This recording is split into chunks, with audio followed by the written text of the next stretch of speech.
9 de octubre, un saludo a la perla del Pacífico, Guayaquil, en sus 198 años de independencia, a su gente trabajadora que la hace grande. Muy buenos días y bienvenidos a su programa Contacto Directo. Empezamos revisando quiénes son hoy nuestros invitados y nos acompañan. Johanna Pesantes, la secretaria jurídica de la Presidencia de la República, la extinción de la Secretaría de Inteligencia SENAIN y la creación de su reemplazo por decreto ejecutivo cuando la creación del Servicio de Inteligencia de la Presidencia fue establecido por ley que está vigente. Espionaje e inteligencia del espionaje, ¿es función de la Presidencia? Lo vamos a analizar. También estará Eliseo Asuero, asambleísta independiente por Sucumbíos. El proyecto de ley de reforma a la Ley de Servicio Público por la cual se regulan las pensiones vitalicias a los expresidentes, exvicepresidentes de la República, las condiciones y los montos de estas pensiones. Y además nos acompañará Andrés Santos, presidente de la FEUE, la Federación Nacional de Estudiantes Universitarios del Ecuador. La FEUE se reactiva ahora que se le ha reconocido su personería jurídica que el régimen anterior extinguió. Una convocatoria a movilización nacional contra las medidas económicas del gobierno. Lo analizamos. Bueno, el presidente del Consejo Transitorio de Participación Ciudadana, Julio César Trujillo, refiriéndose a una consulta popular para suprimir ese consejo para realizarse simultáneamente con la elección de los consejeros de participación ciudadana ordenada por consulta popular, señaló. Creo que puede hacerse simultáneamente. Ya tendremos debidamente integrado la Corte Constitucional. Si el pueblo decide que desaparezca, ya los que fueron designados tendrán que declinar su función. Esto, el presidente no estaba obligado ni a contestarlo, ni sí ni no, y por eso no nos contestó. Sin embargo, la reacción que yo percibí era de que no le cayó mal al presidente la consulta popular. ¿Qué tal, Alfredo? Buenos días, ¿cómo te va? Muy bien, Steffi, buenos días. Buenos días a todos. Feliz día para Guayaquil. Así, el presidente Lenín Moreno la convocaría, mientras Guillermo Lasso y Jaime Nebot ofrecen su apoyo a la consulta. Qué simple. El tridente de la nueva mayoría en la Asamblea ya dio su visto bueno con miras a que la Asamblea elija a quienes hoy escoge este Consejo. Y los consejeros elegidos por el pueblo declinarían, pues no alcanzarían ni a posesionarse. Pero no es tan sencillo, y no se trata de simples tecnicismos jurídicos, como se ha dicho, repitiendo el estribillo de liberales, velasquistas, febres corderistas, partidocracia y Rafael Correa para desviar la voluntad ciudadana constituyente. Puesto que esto es igual a convocar a una elección de prefectos junto a una consulta popular para suprimirlos. Eso no es un salto al vacío, sino contra el compacto del artículo 106 de la Constitución que ordena el inmediato y obligatorio cumplimiento del pronunciamiento popular. Y se incumpliría la elección por el pueblo de los consejeros de participación ciudadana, porque al mismo tiempo se los estaría eliminando. No es que renunciarían, sino que ningún candidato va a ser tan ingenuo para correr en una elección que se anula al mismo tiempo, pues se desconoce el artículo 117 de la Constitución que prohíbe realizar reformas legales durante el año anterior a la celebración de elecciones. Sin embargo, el problema de fondo es que Julio César Trujillo tiene razón en proponer la desaparición del Consejo de Participación Ciudadana, lo que se sabía desde hace años, pero falla en la forma porque esta y muchas otras disposiciones constitucionales deben desaparecer. Se necesita una nueva constitución, pero eso requiere una constituyente que nunca propusieron Guillermo Lasso, Cynthia Viteri ni Paco Moncayo, pues sus grandes electores regionales o caciques provinciales, después de ser elegidos asambleístas, no querían una elección de constituyente. Y en campaña propusieron la consulta que Lenín Moreno convocó, aunque nunca la había ofrecido. Pero esa consulta fue diminuta. con 7 preguntas, solo para legitimar su poder dentro de la estrategia de que todo cambia, pero nada cambia. Y eso es lo que va a pasar con el Consejo de Participación Ciudadana y con tantas otras cosas si no hay una nueva Constitución.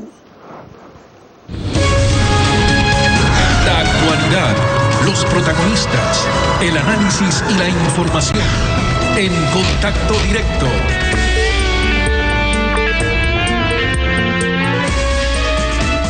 El asambleísta René Yandún, coordinador de la bancada de Integración Nacional BIN, sobre la creación por decreto ejecutivo del Centro de Inteligencia Estratégica para reemplazar a la CENAIN, afirmó lo siguiente. El presidente sí ofreció en el mes de marzo la eliminación de la Secretaría Nacional. Pero ¿qué sucede? Al momento crea lo que mediante un decreto ejecutivo, el 526, indicando de que se deroga prácticamente la CENAIN y mediante decreto se crea el Centro de Inteligencia Estratégica como ente rector del Sistema Nacional de Inteligencia. Pero da la casualidad que lo único que se cambia es el nombre, y de allí indudablemente todo lo que son competencias, todo lo que son atribuciones, todo lo que se refiere a funciones, representaciones, es exactamente lo mismo. Johanna Pesante, secretaria jurídica de la Presidencia de la República, ha solicitado el derecho a la réplica. Buen día, bienvenida a Contacto Directo. Buenos días, muchas gracias. Un saludo especial para ustedes y sobre todo para la ciudad de Guayaquil en su día. Mediante decreto ejecutivo 526 de 21 de septiembre, el presidente de la República en el artículo 1 suprime la CENAIN y en el artículo 2 crea en su reemplazo el Centro de Inteligencia Estratégica. Su réplica. Claro, muchas gracias. En realidad, esta es una facultad constitucional del señor presidente de la República. El artículo 141 de la Constitución es muy claro en indicar que el presidente de la República es el jefe del Estado y del gobierno y, sobre todo, que él es el responsable de la administración pública. Por tanto, el artículo 146 de la misma Constitución nos dice con toda claridad que tiene la posibilidad, dentro de sus atribuciones y dentro de sus competencias, la de crear, modificar o suprimir las entidades de la función ejecutiva. Y eso es justamente a través de este decreto 526 lo que ha realizado al crear el nuevo Centro de Inteligencia Estratégica. El presidente Lenín Moreno anunció la desaparición de la CENAIN de la presidencia por austeridad y reducción del tamaño del Estado, y después de conocerse también sus abusos políticos de espionaje y secuestro, así como el desvío de fondos. ¿Por qué se mantiene en la presidencia? Mire, es importante mantener el tema de la inteligencia y sobre todo es importante que la ciudadanía conozca que el gobierno está por presentar justamente un nuevo código orgánico de seguridad, en donde todos estos aspectos también relativos a la inteligencia serán abordados de una forma integral y estratégica como corresponde a un Estado. No quisiera adelantarme a dar más detalles sobre el mismo, pues será el señor ministro de Defensa, como ministro articulador del sector seguridad, el que pueda explicar con mayor profundidad el tema. Respecto a la eficacia jurídica del decreto presidencial, el asambleísta Yandún indicó lo siguiente, veamos. Da la casualidad que dentro de este mismo decreto, en el considerando número 4, indica que es creado por ley la Secretaría Nacional de Inteligencia. Y lo que se está haciendo en este momento es derogando esa ley mediante el decreto. Y lo que pasaría es que estaríamos alterando nosotros el artículo 424 y 425 de la Constitución, porque en la disposición derogatoria nos dice: deróguese en todas las normas de igual o menor jerarquía que se opongan al presente decreto ejecutivo. Este es un decreto, por tanto no puede derogar lo que está constando dentro de la ley. Pero el texto de la disposición derogatoria segunda, al decir que se derogan todas las normas de igual o menor jerarquía, realmente no deroga la ley, la respeta. Es más bien confuso cuando el decreto la irrespeta. Su réplica. Pues no es así. Usted lo ha dicho claramente. El decreto no deroga ninguna ley. Y es importante indicar que dice aquellas que sean de igual o menor jerarquía. Si es un decreto ejecutivo, no está sobre una ley. Es decir, lo que está derogando tácitamente son decretos del mismo nivel o reglamentos instructivos, etcétera, que se hayan dictado de conformidad o relativos al mismo tema. Ahora es importante indicar un tema que es histórico. A partir del año 1993 existe dentro de la legislación lo que se llama la legislación delegada o la delegación legislativa. Esto ya estuvo en la Ley de Modernización del Estado y lo recoge actualmente el Código Orgánico Administrativo, que en otras palabras, es la posibilidad que el legislador da al señor presidente de la República para que pueda reformar, modificar aquello que se refiere a la estructura de la administración pública para poder cumplir con el servicio público y justamente con las políticas de gobierno que corresponden. El asambleísta Yandú también señala una falta de coordinación con la Asamblea, que está preparando un proyecto de ley de seguridad fronteriza. Veamos. Lo que es más todavía, que definitivamente al nombrar el ministro para que rija todo el destino de inteligencia, está bajo la dependencia del propio presidente de la República. Y en la propuesta que nosotros estamos realizando en el trabajo de la Asamblea Nacional con la ley de seguridad fronteriza, estamos presentando justamente esta nueva organización que se refiere prácticamente a la reestructuración para que no sea dependiente del presidente de la República y más bien esté bajo el control del Consejo de Seguridad Integral del Estado. Ahora, este tema surgió por la inseguridad en la frontera y empató con la supresión de la SINAI anunciada por el presidente. ¿Falta coordinación en este proceso legislativo? ¿Ha sido usted invitada a la comisión legislativa? No, en realidad lo que les debo decir es que no hay una falta de coordinación. Me parece que más bien es enriquecedor el debate con las distintas posturas y distintos criterios que se presenten de las distintas bancadas y obviamente también del gobierno nacional. Creo que esto lo que hace más bien es enriquecer el debate que corresponde y poder tratar de tener las mejores estructuras y la mejor normativa que nos permita sobre todo avanzar en estos temas que en su momento han sido cuestionados.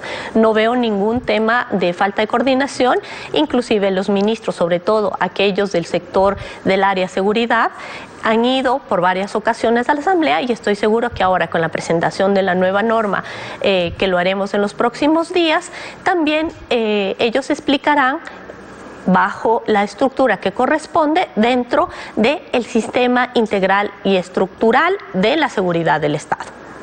Johanna Pesante, secretaria jurídica de la Presidencia de la República. Gracias por acompañarnos en Contacto Directo. Gracias a usted. Estefi. Son las 7 de la mañana con 15 minutos, tiempo de ir a una pausa con ustedes y cuando regresemos estará Eliseo Azuero, asambleísta independiente por Sucumbíos. El proyecto de ley que quiere reformar la ley de servicio público sobre pensiones vitalicias de exmandatarios. En pocos minutos regresamos con eso. No se vaya.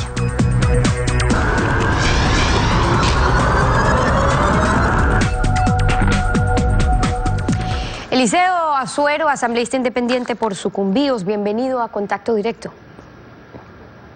Buenos días, un placer estar con ustedes. Buenos días. Feliz día a los guayaquileños y a tan pujante ciudad. Buenos días. A la Asamblea llegó un nuevo proyecto que propone eliminar la pensión vitalicia a exmandatarios involucrados en casos de corrupción.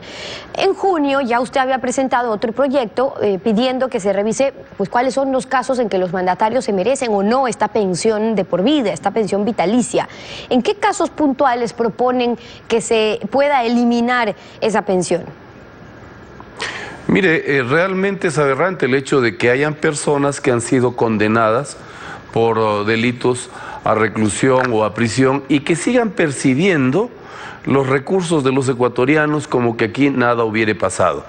Cuando se establece para los deportistas una pensión vitalicia, un reglamento establece de que cuando fueren llamados a juicio, ellos deben cesar en la receptividad de este tipo de emolumentos y solo pueden recuperarlos cuando hayan sido declarados absueltos o definitivamente no se ha encontrado culpabilidad alguna. En el caso presente, para que los ecuatorianos conozcan, infortunadamente se encuentra que el actual ex vicepresidente de la República, Jorge Glass, percibe los emolumentos de un ex vicepresidente, muy a pesar de haber sido sancionado con una pena de prisión. Claro, ahora todo esto salta por estos dos casos, el del actual presidente Moreno y el del ex vicepresidente Glass. ¿Por qué? Hoy tenemos a un ex vicepresidente en la cárcel acusado por asociación ilícita, sigue recibiendo su pensión, pero es que no existe una norma que impida la entrega de ese pago mensual a un ex vicepresidente. Y del otro lado tenemos a un presidente, el actual, que recibe su pensión como ex vicepresidente, pero también su sueldo como presidente de la República. Tampoco hay una prohibición para ello. Pero ¿qué dicen los legisladores sobre estos dos casos?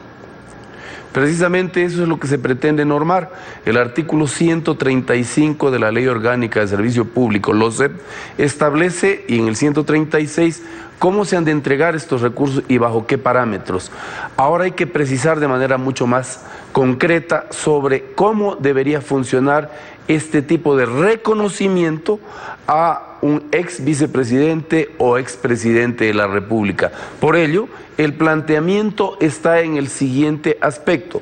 En primer lugar, el expresidente o ex vicepresidente solo puede percibir estos recursos por los 2 años subsiguientes a su gestión, mientras se estabiliza su situación económica, y lo podrá recuperar luego de cumplidos los 60 años para guardar a tono con lo que en este caso los ecuatorianos de manera general accedemos luego de nuestra jubilación. Asimismo, se debe perder este beneficio si es que el expresidente o ex vicepresidenta o presidente hayan sido llamados a juicio, y solo podrán recuperar este beneficio si es que son declarados inocentes. Es así como se debería establecer de manera clara y categórica que todos los ecuatorianos somos iguales ante la ley. ¿Qué pasaría en el caso actual del presidente? Y digo ¿por qué? Porque Correa podría decir, entonces yo también debí recibir sueldo por expresidente y sueldo por presidente. No, ¿por qué? Porque en el caso del presidente Moreno, el presidente Moreno ejerció otro cargo, él era vicepresidente de la República, ahora es presidente, pero entonces, ¿qué? Cuando acabe su periodo, ¿va a recibir pensión como vicepresidente y otra pensión como presidente? ¿Como principio eso tendría sentido? No tiene ningún sentido, lamentablemente no existe norma que establezca el mecanismo.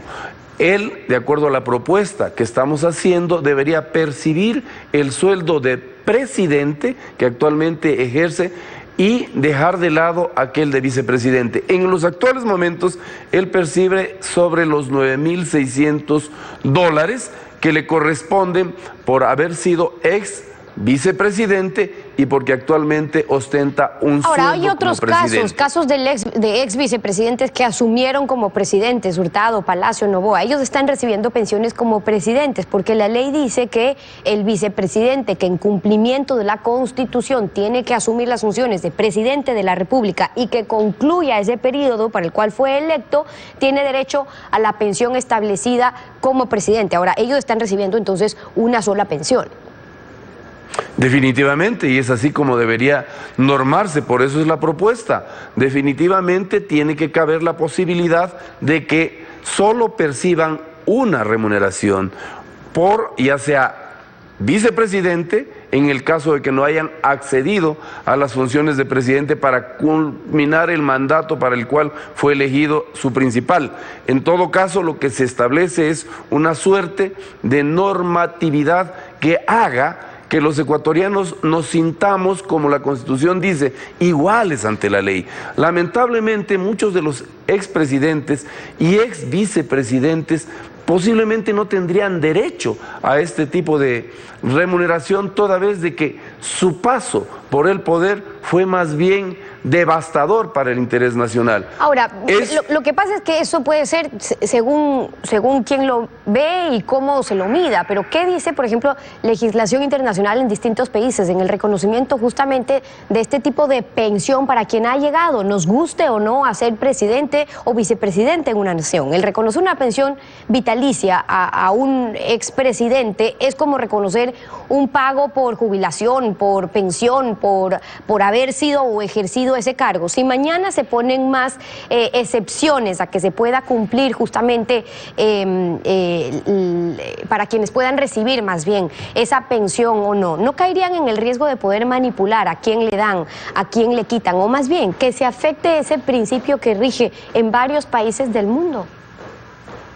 Mire usted, definitivamente el tema de la remuneración no cae en el campo de la cancelación por un servicio. Es en todo caso un reconocimiento. Todos los ecuatorianos, en el marco de la Ley de Seguridad Social, luego de nuestras aportaciones, tenemos derecho a un retiro. Y ese retiro es de alguna manera en función del trabajo que hemos desempeñado. No así en el caso de los expresidentes y ex vicepresidentes. Por eso, la propuesta está en el sentido de que una vez que hayan sido posesionados, solo pueden acceder durante 2 años a este beneficio y lo pueden recuperar cuando cumplen 60 años hasta que finalice su vida. No es el caso presente. Infortunadamente, como decía, el señor ex vicepresidente Jorge Glass está percibiendo remuneración muy a pesar de haber sido condenado al cumplimiento de una pena. Esto, claro, ante pero en caso la de inteligencia de los ecuatorianos, ese cambio, eso sería de aquí para adelante, porque ¿qué van a hacer si lo hacen en retroactivo? Además, en los vacíos que habría si fueron en casos de expresidentes o vicepresidentes que dejaron el poder, porque la ley se refiere específicamente, según la LOCEP, a expresidentes y vicepresidentes que reciban cada mes el 75% de la remuneración cuando son elegidos en las urnas, y solamente una excepción para cuando se les revoca el mandato. Y entonces, para quienes no terminaron y no se les fue revocado el mandato, pero han seguido percibiendo hoy por hoy en retroactivo, pues no aplica que les van a quitar la pensión que han venido recibiendo por tantos años. Entonces, es de aquí para adelante. Por supuesto, por norma general, la ley no es retroactiva y por eso estamos puntualizando de que aquellos ex vicepresidentes y expresidentes que se hubieran posesionado y que fueran de elección popular. En el presente caso, para aclararles a los ecuatorianos, quien no ha sido elegida por votación popular, me refiero a la actual vicepresidenta, estaría exenta de la recepción de este tipo de monumentos una vez que haya terminado su función como tal. Eliseo Azuero, asambleísta independiente por Sucumbíos, acompañándonos con estas observaciones aquí en Contacto Directo. Muchas gracias por haber estado con nosotros. A usted, muchas gracias, a la orden. 7:30. Vamos a una pausa y cuando regresemos estará Andrés Santos, el presidente nacional de la FEWE. La FEWE se reactiva, hay una movilización nacional contra medidas económicas. Lo vamos a revisar al volver. Quédese con nosotros.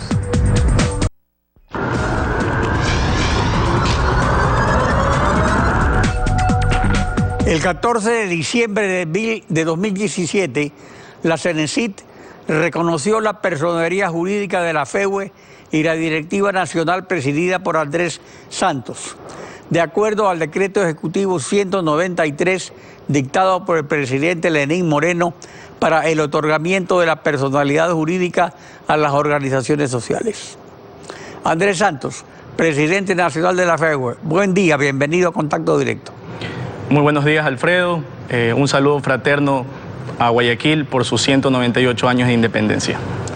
La personalidad jurídica de la FEWE había sido desconocida durante el régimen de Rafael Correa.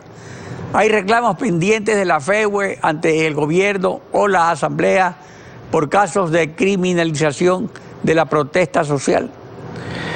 En efecto, la FEUE Nacional recupera su personería jurídica el 14 de diciembre del 2017 bajo decreto 193 del Ejecutivo, y en ese sentido se registra la directiva nacional que el día de hoy tengo pues el agrado y el honor de presidir.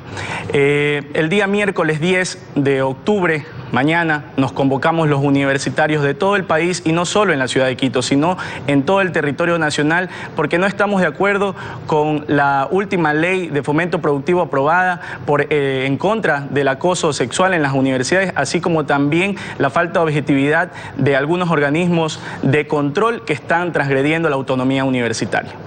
Y en cuanto a lo que le preguntaba sobre la criminalización de la protesta social, ¿hay reclamos?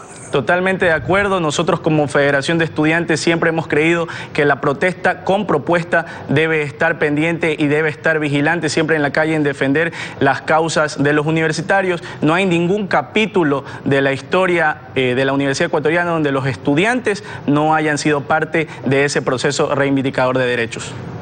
Para mañana, pues usted lo dijo, la FEUE ha convocado a una movilización nacional en Quito. ¿Cuál es el propósito de esta movilización? Bueno, en efecto, como le hablaba de la ley de fomento productivo, para nuestro criterio como Federación de Estudiantes Universitarios hay que reconocer que las universidades públicas y politécnicas están financiados por algo que se llama el FOPEDEUPO, que es el Fondo Permanente de Desarrollo de las Universidades Públicas y Politécnicas, y en ese sentido esto depende justamente de la dinámica de la economía. Al haber una dinámica bastante pausada, decreciente por los recortes, ajustes y flexibilizaciones, lamentablemente veremos de que el impuesto a la renta y el impuesto a valor agregado, que son componentes de este FOPEDEUPO, se van a ver afectados. Justamente hay bastantes reportajes de colegios de economistas y de gremios relacionados al tema donde se está constatando que el impuesto a valor a la renta está cayendo, por lo cual en el futuro va a tener que caer la recaudación para el financiamiento de las escuelas politécnicas y también universidades públicas. Y en ese sentido la FEUE Nacional está llamando a esta convocatoria para poder alertarle al país y al gobierno nacional de que la universidad pública pues estará pendiente de que no se recorte el presupuesto universitario y de que estas medidas no transgredan a la universidad y a los predios pues del alma mater ecuatoriana. Usted señala que las rentas de las universidades dependen del impuesto a la renta, pero el gobierno también está estableciendo una serie de incentivos tributarios que se refieren al impuesto a la renta, la exoneración de ese impuesto para nuevas inversiones, con diversas categorías, por diferentes espacios. ¿Ustedes están de acuerdo con esos estímulos tributarios o esperan que de qué manera se compense esa regulación del impuesto a la renta? Bueno, nuestra propuesta es clara, justamente de que no se toque la inversión, que se mantenga la inversión que se hace actualmente en educación superior, porque no estaríamos de acuerdo obviamente que se transgreda la gratuidad universitaria, así como las becas de pre y posgrado que actualmente se están viendo mermadas. Ya hay algunos reportajes de los medios públicos donde se está dando a conocer de que estas becas pues están desapareciendo o algunas están pendientes, y en ese sentido estamos alertando a toda la ciudadanía. Pero algo que es mucho más importante es de que también vamos a salir a marchar porque consideramos que los organismos de control están transgrediendo la autonomía universitaria.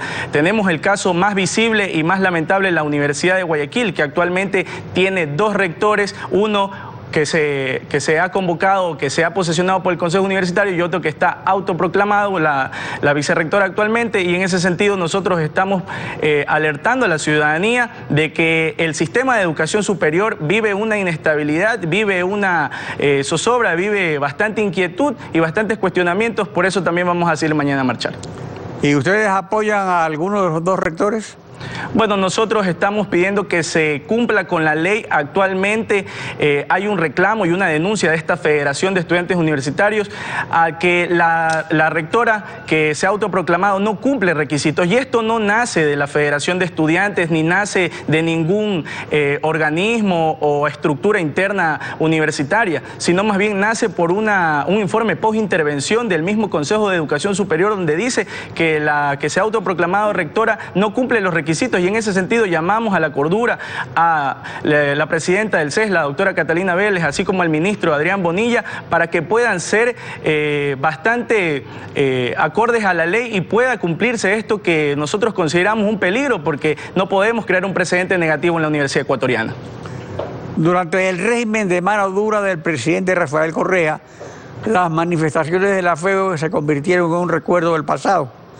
Pero esto fue visto, sin embargo, con beneplácito por ciertos sectores ciudadanos, porque esas manifestaciones muchas veces fueron violentas y destructivas de bienes privados e interrumpían las jornadas de trabajo. Reconocidos líderes mundiales que han luchado contra la opresión lo han hecho por el camino de la no violencia. Al respecto, ¿cuál es la posición de la FEUE? Yo estoy totalmente de acuerdo. La protesta social es una protesta que debe ir siempre en el marco de la propuesta. Nosotros hemos creído en este nuevo momento de la dirigencia estudiantil que se reivindica con el diálogo y se reivindica con las ideas.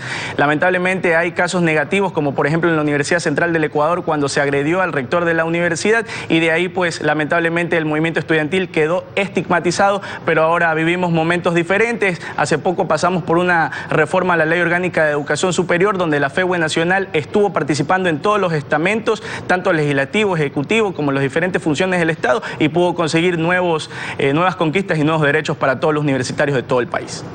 Para 2021 el gobierno espera incrementar la matrícula en tercer nivel por lo menos a más del 27% y el 31% en formación técnica y tecnológica, con el programa de educación virtual. En agosto se lanzaron 35.000 nuevos cupos para la nivelación de carreras como Derecho, Psicología, Educación Básica y Turismo. Señaló el presidente Moreno la semana pasada en un acto de reconocimiento de la universidad privada SEC. ¿La universidad pública debe reconocer algo al actual gobierno al respecto? Totalmente, yo creo que siempre es legítimo poder felicitar las gestiones que se están haciendo en favor de la Universidad Ecuatoriana. Nosotros también reconocemos la última ley creada para la creación de la Universidad de Santo Domingo, que fue también parte de la propuesta en la reforma de la Ley Orgánica. Nosotros estaremos de acuerdo siempre con el progresismo dentro de la universidad, y si es que hay esa expectativa por parte de poder aumentar los cupos y demás ingresos para los bachilleres de nuestro país, estamos totalmente de acuerdo y siempre abiertos al diálogo y poder colaborar, pero eso no dice de que nosotros no vamos a criticar, lo tenemos que criticar, y por eso el día de mañana vamos a criticar responsablemente de una manera pacífica en la ciudad de Quito. Hemos informado a todos los estamentos correspondientes, al municipio, al Ministerio del Interior, inclusive acogiendo las palabras de la ministra que se va a respetar la movilización estudiantil, la movilización social, y también pues poder llegar a acuerdos realmente para poder progresar, porque ese es el sentido y el fervor de todos los universitarios y los jóvenes que componen un gran porcentaje dentro del país. Ustedes, por ejemplo, piden la creación de nuevas universidades, y así lo resuelve el presidente, por ejemplo, para Santo Domingo de los Áchilas. ¿Estarían de acuerdo con eso?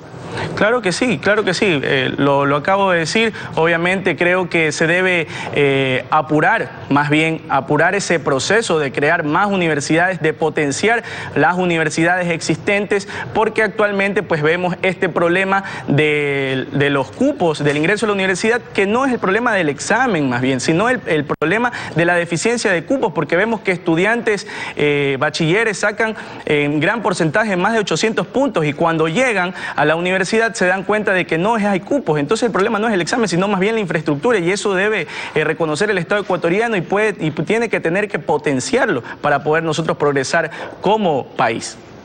Andrés Santos, presidente de la FEUE, gracias por su participación en Contacto Directo. Gracias a ustedes, un abrazo fraterno. Estefi. Así concluimos esta emisión. A ustedes también gracias a su confianza y sintonía. Nos volvemos a encontrar mañana, Alfredo. Mañana continuamos rayando la desinformación en Contacto Directo. Buenos días.